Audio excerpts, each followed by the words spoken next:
In this video, I'd like to talk about the world that Jesus lived in.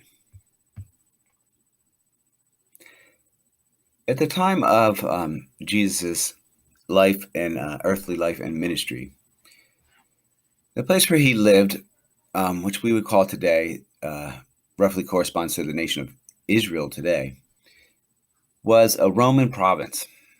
Right? It was ruled by the Romans. And it was divided into several different provinces. The most significant ones for Jesus's life would be Judea. This is where Jerusalem, the traditional capital of Israel, or the nation of that the Jewish people belong to, and Galilee, where Jesus was actually raised. Now, both these were areas that were predominantly Jewish areas. When the Jews came back from the Babylonian exile, they settled here in Jerusalem, but also in Galilee, which was part of the traditional boundaries of Israel during its heyday. Now, between Galilee, which was, again, predominantly Jewish area, and Judea was Samaria. Now, descendants of the Israelites, right, and the Jews are one of the 12 tribes of the Israelites, remember, also lived in Samaria. But the Jews didn't consider them true Israelites because they had intermarried with non-Israelite people, and because they followed the Israelite tradition in a way that was not so strictly based on the writings of the Torah, all right, which are preserved today in the Torah itself, in the Jewish tradition, and the first 5 books of the Old Testament in our Christian tradition. So the important thing to understand here is that Jesus's homeland is not self-ruled. It's ruled by the Romans, and it actually is a rather, like most places the Romans ruled, it actually is a rather oppressive rule. Now, the Jews had some rights, like the Romans allowed them to practice their own religion. They didn't force them to worship the Greek and Roman gods like they do with most people. But it was still rather oppressive, and we'll talk about that during this video. Okay, so who was actually in charge during the time of Jesus? Well, it was a group of kings called the Herodian kings. They were called kings of the Jews, and they were said to be Jewish, and they did have some Jewish ethnicity to them. They did have some Jewish heritage, but they were really these puppet kings that were trained and appointed by the Romans. So, and all the Jews knew this. Everybody knew that they were just Roman tools of the Roman system. Herod the Great was the first Herodian official Herodian king, and he ruled pretty much the whole area from 37 BC into 4 BC. When he died, his son Herod Antipas became the ruler of Galilee, right? That province where Jesus was from. Now, this was a more rural province, a big fishing area. His half-brother, Herod Archelaus, ruled Judea, which was more urban. Jerusalem was a big trading center, and it was also the site of the Jerusalem temple, where Jews would come from all over the world and pay the priest to offer sacrifices to God for them as an atonement for their sins. So it was big money in a lot of ways. Not just, number one, it was a big trade route that linked the Roman Empire to other empires in other parts of the world. And then the whole temple thing really brought in a lot of money from Jews, not just in Judea and Galilee, but Jews that were scattered all over the world. Now, there was a revolt in Judea. Again, the Jews didn't like living under Roman rule. They wanted to be self-ruled. They wanted to have their own country.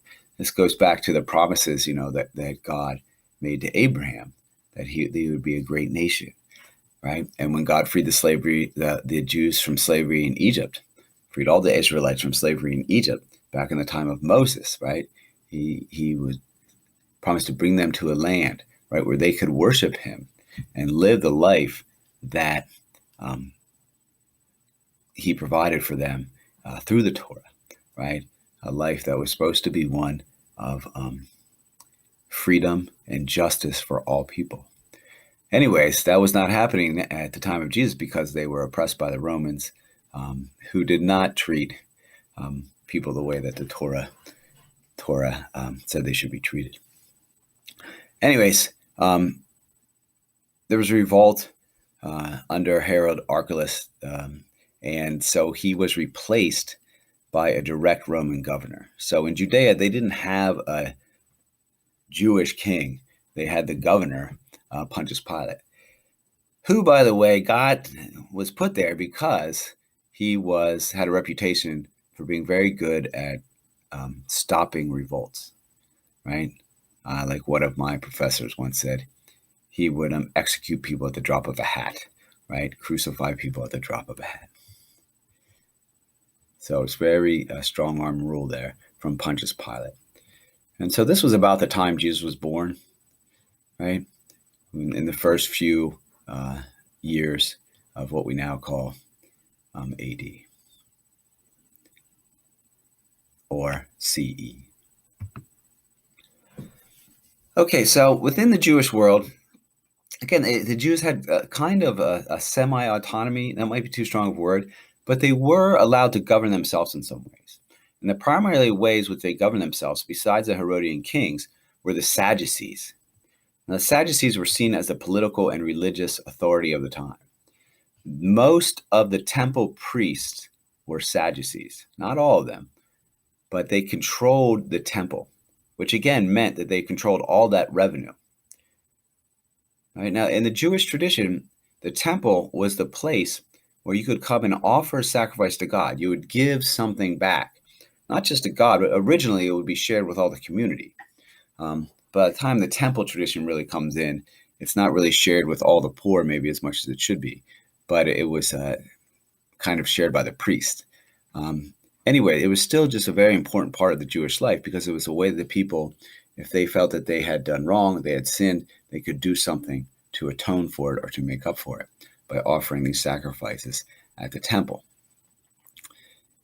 Now, by the time Jesus was alive, it was kind of a racket because people didn't bring their own animals. Remember, Jews were coming in from all over the world. Large Jewish populations in North Africa, northern parts of the Mediterranean, like Southern Europe, Central Asia, right? They're all over the place. And so they're coming in, and they're not just going to bring the animals with them. Instead, they just bring money. And it really got to the point where you really couldn't bring your own animal to the temple anymore. If you brought it, the priest would look at it and say, oh, well, we can't use this one. There's a blemish, so they'd make some excuse why they couldn't use it. And then you just gave them money, and they pulled from the animals that they had raised for that purpose. A lot of money, though, going to the temple, and a lot of it got kicked right up to the Romans. And so the Romans cooperated with this, right? But again, there was a knowledge like that the Jews couldn't revolt. And the Romans kind of said, we'll let you do your own thing. We'll let you practice your own way of life to some extent, but there cannot be any revolt against Roman rule, right? So the average Jew really had a tenuous relationship with the Sadducees at this time, because they knew they were in cahoots with the Romans, and also they weren't all the descendants of the Zadokite priesthood. They're supposed to be the descendants of Aaron, Moses' brother, and some of them weren't. It became kind of like a political appointment more than the traditional Israelite priesthood. The other influential group, which was more respected by the average Jews, was the Pharisees. The Pharisees, they were scholars of the law. They just studied the Torah and then discussed its meaning. So they didn't really have the political clout that the Sadducees had. They weren't. I mean, some of them were temple priests, but they didn't control the whole temple operation the way that the Sadducee party did. But what they did have was the respect of the people, because again, they just studied the Torah.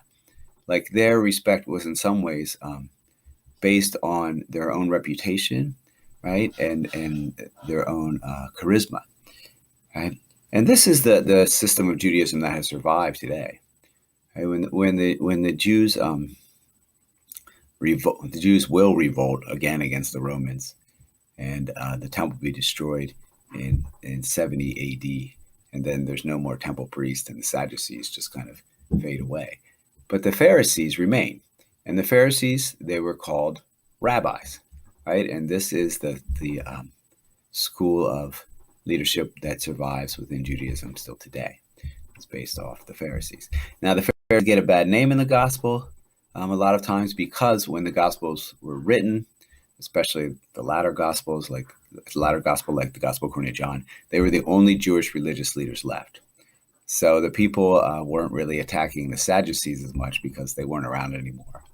But the brunt of their really the way that they were hurt by being rejected by the larger Jewish community fell on the Pharisees. Okay? And we'll talk about that a little bit later.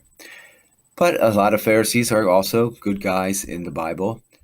Jesus himself is treated like a Pharisee, in that the other Pharisees engage him in debate about the Torah, and also they call him rabbi, which is what people call Pharisees. Anyway, the average Jew respected the Pharisees and liked them, kind of based on their own merit of studying the law, and charisma, and maybe personal piety, or other ways that they could gain respect. They also had like scholastic traditions that people would be honored for being part of. So it was seen as more authentic by the average Jew, whereas the Sadducees, they just kind of look like mostly sellouts and kind of imposters. Right? Now, the Sanhedrin, this was the Jewish high court.